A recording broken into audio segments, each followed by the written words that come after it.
చిరంజీవి హీరోగా రూపొందుతున్న భారీ సోషియో ఫ్యాంటసీ చిత్రం 'విశ్వంబర' ప్రస్తుతం సినీ అభిమానుల్లో భారీ అంచనాలు రేపుతుంది. 'బింబిసార' సినిమాతో తన దర్శకత్వ ప్రతిభను నిరూపించుకున్న డైరెక్టర్ వశిష్ఠ ఈ సినిమాను రూపొందిస్తున్నారు. మూవీ క్రియేషన్స్ బ్యానర్పై విక్రమ్ వంశీ ప్రమోద్ నిర్మిస్తున్న ఈ సినిమా హిందూ పురాణాల నుంచి ప్రేరణ పొందిన అంశాలతో కూడిన విభిన్న కథనంలో రూపొందుతుంది. సినిమా కథనంలోని దాదాపు 70% విజువల్ ఎఫెక్ట్స్పై ఆధారపడి ఉండగా, హైదరాబాద్లోని అన్నపూర్ణ స్టూడియోస్లో ప్రత్యేకంగా 13 గ్రాండ్ సెట్స్ నిర్మించారు. ఇటీవల హనుమాన్ జయంతిని పురస్కరించుకొని విడుదలైన 'రామరామ' అనే తొలి సాంగ్ ఈ సినిమాపై ఉన్న అంచనాలను మరింత పెంచింది.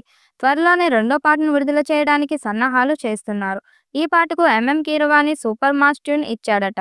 మొదటి పాట డివోషనల్ సాంగ్గాను, రెండో పాట మాస్ సాంగ్ అని తెలుస్తుంది. మరి ఈ పాట ఏ స్థాయిలో అలరిస్తుంది అన్నది చూడాలి.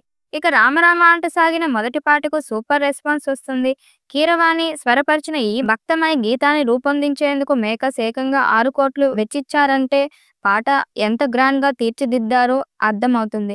4 భారీ సెట్స్లో 12 రోజుల పాటు ఈ పాటను చిత్రీకరించగా, దానికి 400 మంది డాన్సర్లు, 400 మంది జూనియర్ ఆర్టిస్టులు, 15 మంది నటీనటులు భాగస్వామ్యం అయ్యారు. పాటకు రామజోగయ్య శాస్త్రి అద్భుతమైన సాహిత్యాన్ని అందించగా, శంకర్ మహదేవన్, లిప్సిక తమ గాత్రాలతో పాటు ప్రాణం పోశారు.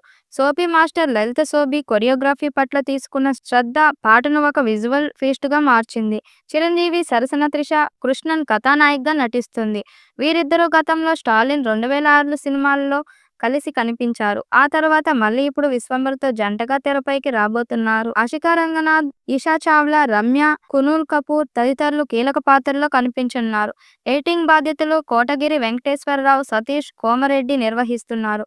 సినిమా విడుదల తేదీకి సంబంధించిన అధికారిక ప్రకటన వెలువడినప్పటికీ జూలై 24, 2025న విడుదలయ్యే అవకాశం ఉన్నట్లు సమాచారం.